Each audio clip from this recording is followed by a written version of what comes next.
let's get started, shall we? Let's get right into it. So we're going to do all the questions. We're going to finish up the story of Moses today. And we are going to do all the questions that go along with Moses. And we are also going to finish up the questions of Joseph. So we better get started. Never mind. Doesn't even matter. We ran long yesterday. Because we are coming to one of the best parts of the story. But let's do a little review. So, and we'll do a review. We'll do a pictorial review. What does that mean?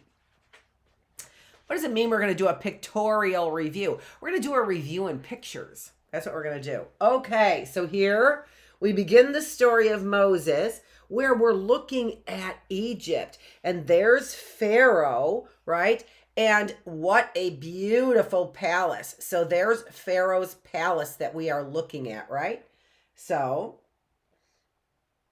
and now who is fanning Pharaoh? Those are the Israelites. So the Israelites are enslaved by the Egyptians. These Israelites, who are, if you remember, are Hebrew. We could tell they're Hebrew because they wear a Hebrew cloth. And the Hebrew cloth there was the Hebrew cloth that was in the bassinet with Moses. Okay, next picture. If you remember, Moses's older sister went and took and followed Moses, put him in the basket. They put him in the basket. And then Moses' sister followed the baby, the older sister. Her name begins with Miriam. Miriam is his older sister's name.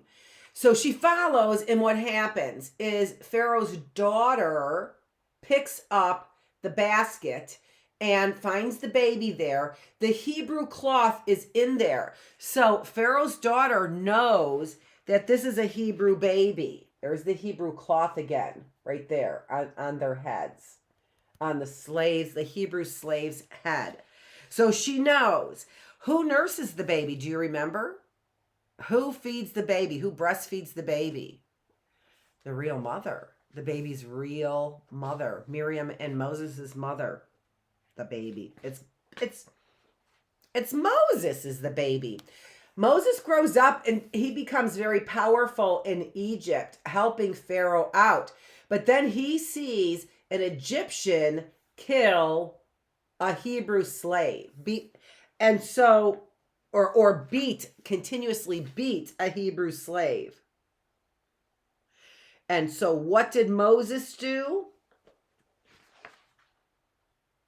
Yeah, I think they've got the pic a little bit. What did Moses do? Moses killed that Egyptian is what Moses did. But then he had to flee. So he fled to the desert, walked up the mountain, and that's where he saw the burning bush, where the bush was on fire, but it wasn't actually burning.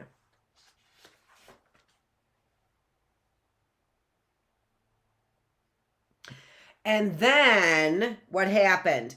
And then there were all kinds of plagues, 10 to be exact, 10 plagues that Moses sent on Egypt. Well, God did, right? Through Moses, sent those plagues. So where the waters turned to blood here, where there were locusts and flies and gnats, and where there were, what else about the cattle? Let me see.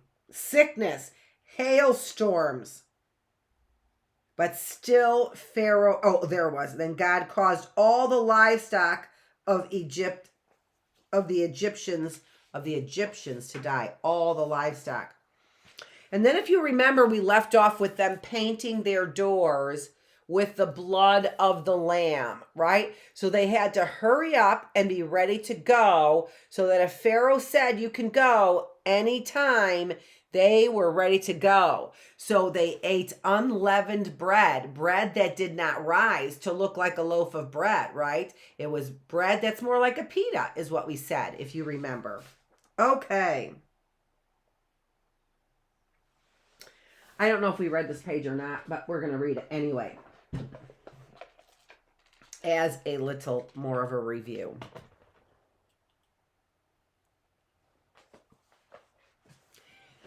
That night, throughout Egypt, there was weeping and wailing, and the Pharaoh ordered the Hebrews to leave the country. 600,000 Jews. 600,000 Jews. Look. The way that the artist did that, as far as the eye could see. Can you see that? As far as the eye can see. 600,000 Jews. The Hebrews left the land of Egypt, and God led them to the Red Sea. God went before to guide them as a pillar of cloud by day and as a pillar of fire by night. Watch the 10 Commandments and you'll see what that looks like on TV. It's extraordinary. So a pillar of fire by night. And in the fire, the pillar would move. And that's how God led the people out of Egypt. So they could hurry. They didn't have to wait till daylight. They can continue to march out of Egypt. All 600,000 of them could continue to march. A pillar of fire by day and a pillar of cloud. A pillar of fire by night and a pillar of cloud by day.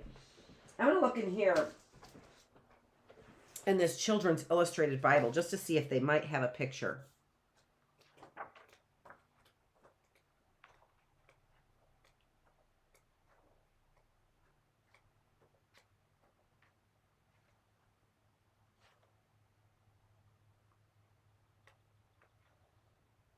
They do not. Wait. They do not. But they do have great pictures in here and this other. So this is the Children's Illustrated Bible, right? Children's Illustrated Bible. They do have, look at Noah's Ark right there. Awesome pictures, right? They do have awesome pictures in here. These are the people weeping and wailing after that 10th plague. And that 10th plague was the angel of death. It was called the angel of death, if you remember. And it took everyone's firstborn, if you remember. And that's when Pharaoh let the Israelites go. Here's a picture of the blood on the doorpost. Whoop, other way. There's a picture of the blood on the doorposts. So the lamb's blood, there's a Jewish family there. They had a Passover feast. And that is what we celebrate Passover. When we celebrate Passover, Jewish people celebrate Passover, and this is what they're celebrating. They're celebrating that they were led out of Egypt by cloud by day, by fire by night. That's what they celebrate every year. Since this day, they celebrate Passover. Every year since this day, they celebrate Passover by eating unleavened bread and lots of prayers and things in 7 days that they celebrate Passover. We recognize, if you are a Christian, you recognize Passover as well, but we celebrate Easter, which is about the same time, because we don't celebrate the Exodus from Egypt. We celebrate the resurrection of Christ, right? So, a little bit different, but very, very interesting. So there's that picture. And you can see here too, the weeping and wailing there, right there. The firstborn of even the cattle, even the animals were to die on that night.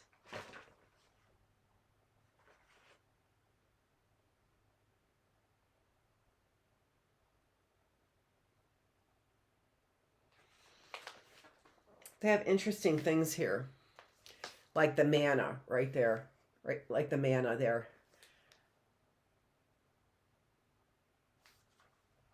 Some scholars think that the manna may have come from the hamada shrub above, which grows in southern Sinai. When insects feed on its branches, it produces a sweet white liquid. Today, Bedouin people use it as a sweetener. All right, so I don't think so because it said it came from heaven. So just saying, you know, unless it could have planted its seeds. We don't know. Okay, we read that. But the Pharaoh's heart hardened once again. He took the horses and chariots and riders and pursued the children of Israel. When the Hebrews saw the Egyptians coming, they became very afraid. Then God said to Moses, "Raise your shepherd's crook. Stretch your hand over the sea and split it in two." Moses stretched his hand over the sea. God caused a powerful wind to blow, and the waters parted. The Hebrews walked through the middle of the sea with high walls of water to the right and to the left. Can you look at that? See the high wall right there of water? Can you imagine looking to your left and then looking to your right and seeing a wall of water? They walked through on dry land, not mushy, muddy land. Not like it was kind of like, well, it's a dry area here. Let's go ahead and try it here in the sea. No, it was dry land. The Egyptians chased after them, but their horses and chariots. With their horses, their chariots, and their riders. But Moses stretched out his hand once again, and the sea closed up. Of the Pharaoh's army, nothing remained. Look at that picture there. As the waters come back together, when Moses is raising his arms. Look at that.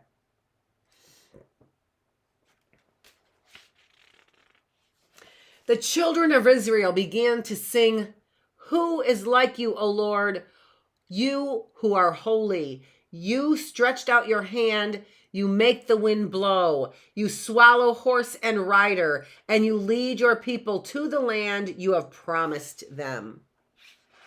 I don't know what the tune was, and it doesn't rhyme.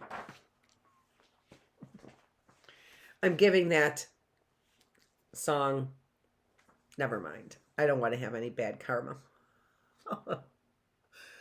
The Hebrews traveled in the wilderness a long time, and they came to the foot of Mount Sinai. Sinai trembled with a cloud of smoke, and a cloud of smoke covered it, for the Lord had descended upon the mountain. From the cloud, God called to Moses. Moses climbed up, and God spoke to him, saying, "I am the Lord your God, who brought you out of the land of Egypt, and you shall have no other gods but me. You shall not make statues for worship. You shall not misuse the name of God. You shall make the seventh day of the week a holiday for rest and prayer." That's the one I forgot about. Number 4 is keep holy the Sabbath. Number 5 is, you shall respect your father and your mother. 6, you shall not kill. 7, you shall not take someone else's husband or wife. 8, you shall not steal. 9, you shall not unjustly accuse anyone. And 10, you shall not covet what your neighbor has. You shall not unjustly accuse anyone. Seems like some people have done that around here. I give you these commandments to bring to my people, and I will be your God forever. How wonderful. How wonderful. So there he gave us some rules to live by, right? Those are our 10 commandments he gave us. If you didn't know, there they are, the 10 commandments. Moses stayed on the mountain 40 days and 40 nights, and God gave him these commandments written on tablets of stone. At the foot of the mountain, the Hebrews were waiting. Moses had been gone a long time. They called Aaron, Moses' brother, and they said to him, "Let us make a God we can see, because Moses is not coming back, and we do not know what has happened to him." They gathered all their jewelry and gave it to Aaron, who melted the gold and cast from it a statue of a calf. He built an altar in front of the statue, and the people offered sacrifices. They began to eat and drink, to dance and sing. I didn't think that they had a lot to eat there. What was going on? Just then Moses came down the mountain. When he saw the golden calf, he became very angry. He threw down the stone tablets on which God had written, and they shattered on the ground. The next day Moses said, "You have committed a great sin, but now I will go back to the Lord and ask him to forgive you." The Lord said, "My angel will lead you to the promised land, but when the time has come for punishment, I shall punish these people, for they have sinned." Can you imagine that?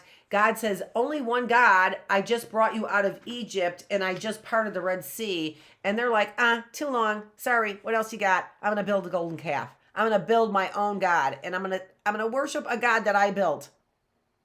How could that God be a creator? You just created it. It never made any sense to me. That never made any sense. You create a God, but they probably believed it had a spirit. They probably believed it had a spirit. Moses went back up the mountain, and God said to him, "Go lead my people to the land I have promised to Abraham, Isaac, and Jacob, to Sarah, Rebekah, and Rachel." God also said, "Carve 2 new tablets of stone, and on them I shall again write my commandments. I shall go among my people, and for them I shall work miracles." When Moses came down from the mountain with the new tablets of stone, his face was streaming with light, for he had spoken with God.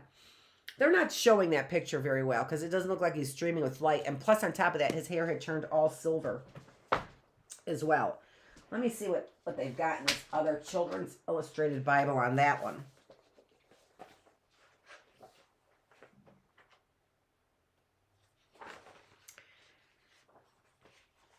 Here they've got a lot of different pictures. They've got pictures of the basket, Lucky Charms that people wore, basket.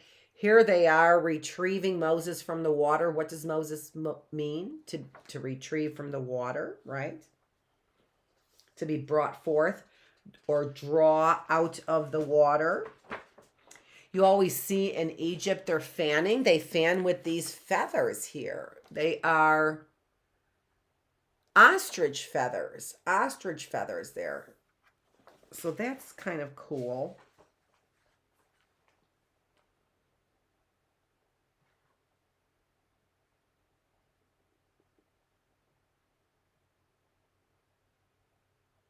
Here is a little map about where. Sorry, I put my head down. I get interested and then I forget. You guys are watching there. There's a map there of where they had to travel from Egypt to the promised land. There's Sinai. There's the Sinai Peninsula that we have shown you before. We've got that picture somewhere. I know we do.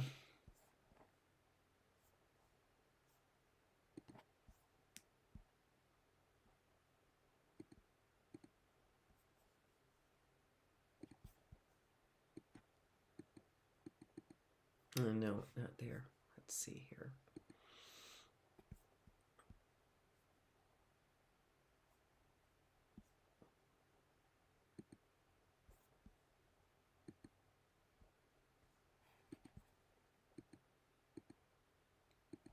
Not there.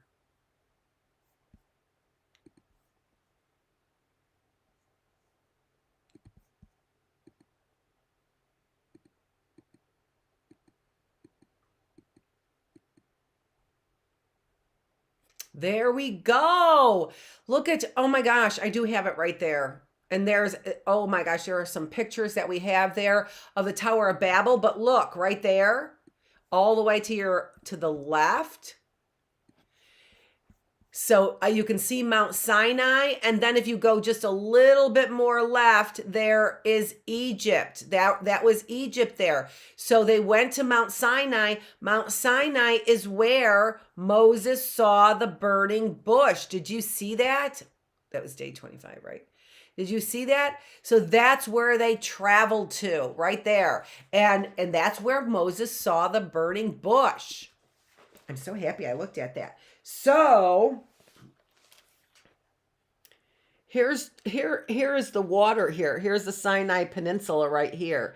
Here's Egypt. So they went back over here to the land of Canaan. Sort of that area. I don't know. Here, Moses is killing an Egyptian for beating an Israelite. So that's what ends up happening is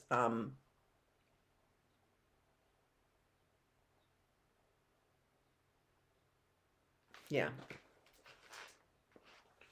Here's God's name, Yahweh, in print right there. This is a really awesome book for pictures. There's his name, Yahweh, the 4 Hebrew letters YHWH, because they didn't have vowels. We have vowels, don't we? 5 vowels, but they didn't have any of those 5 vowels in the Hebrew language. Interesting, isn't it? Okay. All right, let's get to our questions. Are we all done? Yeah. I wanted to see if they had Moses. That's what I wanted to see. If they had Moses glowing. Here's the picture of them crossing the Red Sea. And there's a map. So here's a picture of them crossing the Red Sea right there. Moses looks a little worn out, doesn't he? There's his hair is a lot grayer. But there's a map right here of where they crossed the Red Sea. So coming out of Egypt and crossing the Red Sea there. That's pretty cool.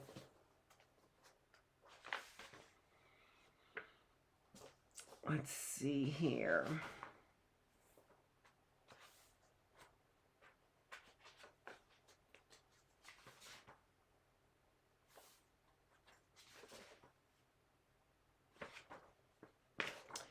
Here's another picture of where he receives God's laws on Mount Sinai. So look at it. And that's what they saw, like lots of dark clouds and smoke. It's what it says there. Mount Sinai, Moses received God's laws on Mount Sinai, or Mount Horeb, as it is sometimes called in the Bible. Mount Sinai is believed to be the mountain Jebel Musa, or Mountain of Moses, part of a group of peaks of the south of the Sinai Peninsula. And we showed you that was a Sinai Peninsula. A peninsula is a piece of land surrounded by water on 3 sides. So there you could see the Sinai Peninsula. The word Mount Sinai is over the water on the side to the east, but you can clearly see the water on the side. So it looks like a triangle. So that is a Sinai Peninsula. It looks like a triangle there. Look at all the things that you're learning. I think that's awesome. Learning a little geography along with learning about Moses as well.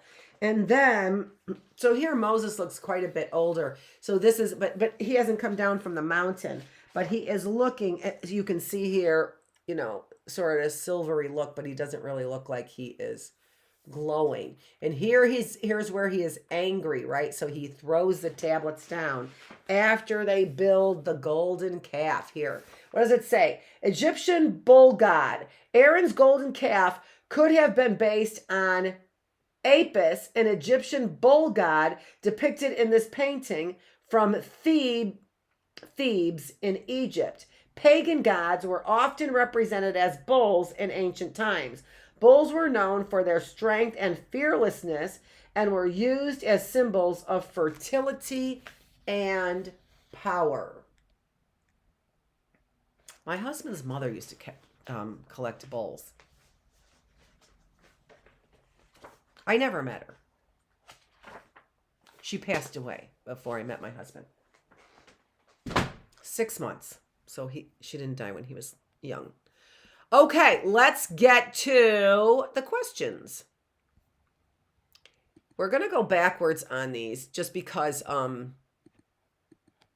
there's our 12 tribes of Israel. Just because we're going to, it's just going to be easier for me to get to the Joseph's questions. We're going to get to the Joseph's questions for, actually, no, we're not. I don't know why I went this way. We're going to read the story. We're going to read the Moses questions. Yeah, all of those say day 31. It's day 33 today. Dr. Annette Feravich with the Early Bird Classroom. Tip number 5. That's what we're supposed to do. Tip number 5 from our what? 101. It's over here. Hold on. Trying to knock everything over. 101 ways to improve your grammar skills. And we are on tip number 5. Tip number 5 is, I want to show it to you in the book. Tip number 5, pick a power seat. Pick a power seat means, and I think that this is kind of interesting because we don't have classrooms like we used to. I don't even really regularly know what a regular classroom looks like anymore. But so a power seat, according to your grammar book, would be picking a seat that's close to the teacher. Pick a seat that's up front. The teacher will capture, when you're right in front of the teacher will be the thing that captures your attention. When you're sitting in the back of the class where all the other, people who are trying to get away with something sit, they will be trying to get away with something. And you will have all of those things in front of your eyeballs before you ever get to the teacher. So, 6 rows of seats or whatever, you would have to see misbehavior before your eyeballs ever saw the teacher. And so when you're sitting in the front of the classroom, you don't have all of those rows and rows of other students who could distract you in front of your face. So best thing to do is to sit in the front. But also, I was also thinking of a power seat as far as not just in the front row, but also a power seat, where you can hear better, where you are not distracted by things. So if you're watching me online, the idea is that you don't want to have your phone next to you. You don't want to have the TV blare. Well, you could have the TV blaring if I'm on your phone or whatever. And you do have to have your phone next to you if I'm on it. So you see the differences that we have here on picking a power seat if you're not in the classroom. The idea here is to get yourself as involved with the learning process as you can. And by sitting in a place where the teacher can see you, where the teacher can see your hand every time you raise your hand, that's a power seat. And we do the same thing in business as well. You want to sit in a place where your boss can easily see you. So we do that in business as well. All right, let's get going. Tip number 5. Now we've got our questions from the story of Moses. Where did the children of Israel live? And what did they do? What did Pharaoh command and why? What happened to baby Moses? What does the name Moses mean? Why was the baby... Whoops. Why... What just happened there?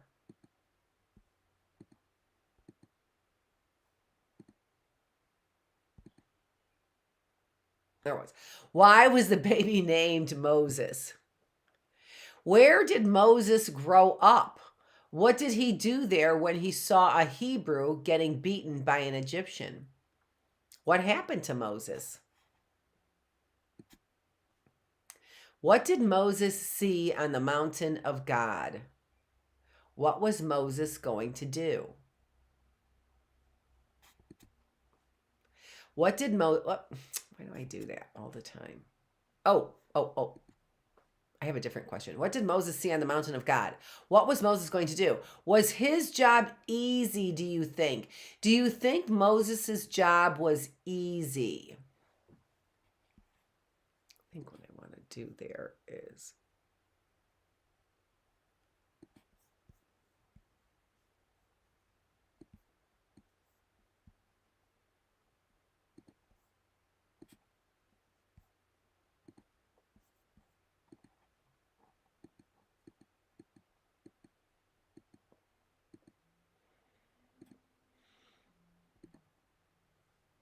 There we go. Do you think that God's punishments he sent were fair? Do you think that the punishments that God sent were fair to the Egyptians? Why do you think Pharaoh was stubborn? Remember that the story kept saying that Pharaoh's heart was hardened, right? Pharaoh's heart was hardened. So why do you think he was so stubborn? What happened to Pharaoh and his army? What do we celebrate on Passover? Why did the Israelites build a golden calf?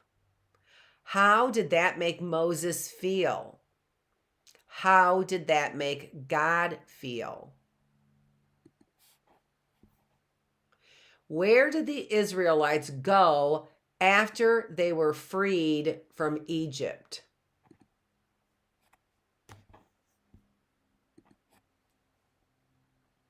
Okay, all right. So in the story of Joseph, we're going to go ahead and... Uh-oh.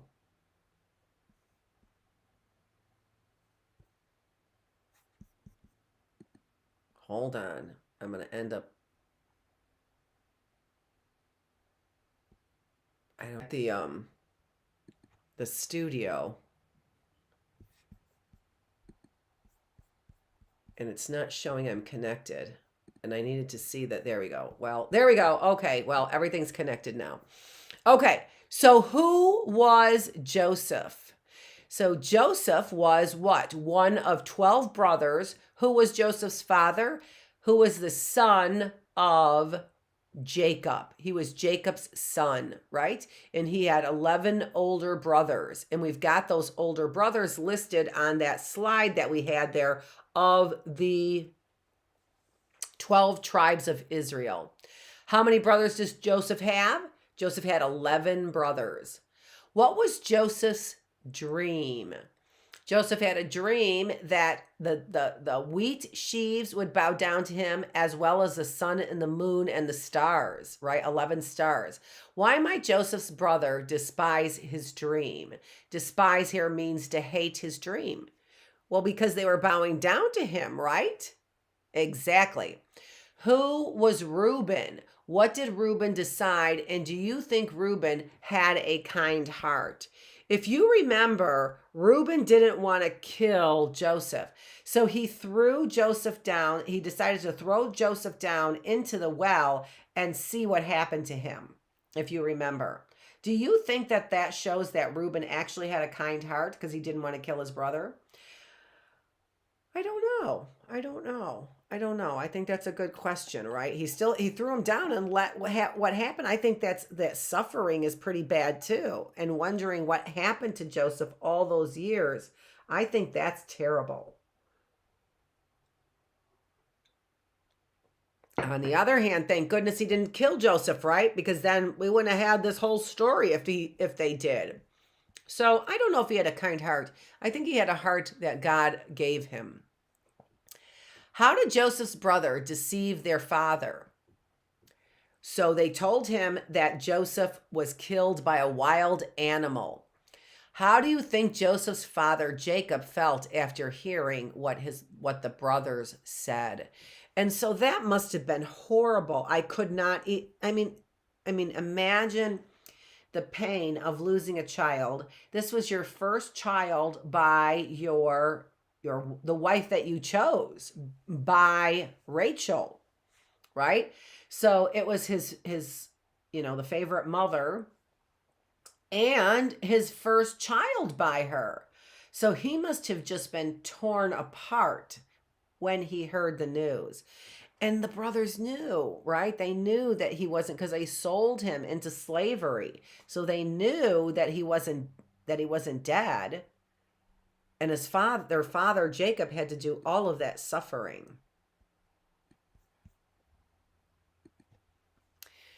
Who was Potiphar? Potiphar was the Pharaoh, right? That was in the land where Joseph went. What did Potiphar's wife do? She was flirting with Joseph, wasn't she? And she wanted to have Joseph, and she ended up with his robe. How did Potiphar respond? Potiphar threw Joseph in jail, if you remember. How do you think Joseph felt being a slave? What do you think about that? How do you think he felt being a slave? Probably not very good, right? Probably not very good. Who did Joseph meet in prison? Joseph met the baker and the cupbearer. The cupbearer had to taste the wine and the food, and the baker was baking it, right? What did he do for these men? He interpreted their dream, right? And one of them was going to be freed in 3 days, and the other one was going to be killed in 3 days, if you remember. How did this help Joseph with Pharaoh? Well, it helped Joseph with Pharaoh because Pharaoh was looking for somebody to interpret his dream later on. But right away, it didn't help him, right? Right at that time, it didn't help Joseph, but it helped Joseph later on, right? What was Joseph's reward? Joseph stayed in prison. He stayed in prison until he interpreted Pharaoh's dream. I don't know if I have questions on that one specifically. How long did it take Joseph to be released from prison? 2 more years he was there. He had this gift that God gave him to interpret dreams. He interpreted their dreams hoping that they would release him, and the cupbearer forgot to tell, because I think it was a baker who died. The cupbearer forgot to tell Pharaoh what Joseph had done. So Joseph was in prison for 2 more years. Why was he released? Joseph was released from prison because Pharaoh was looking for somebody to interpret his dream, right? And the dream was what? Did Joseph meet up? I didn't ask what the dream was. The dream was about 7 skinny cows eating up 7 fat cows, right? Or 7 skinny small grains of wheat devouring fat grains of wheat. And this was about 7 years of plenty followed by 7 years of famine. Remember? What do we have there? Did Joseph meet up with his brothers and father again? Yes. When there was famine in the land of Canaan, they went to where was Joseph? In the land of the Ishmaelites. I don't know if he was in Egypt, though. Yeah, he was in Egypt. How did this happen?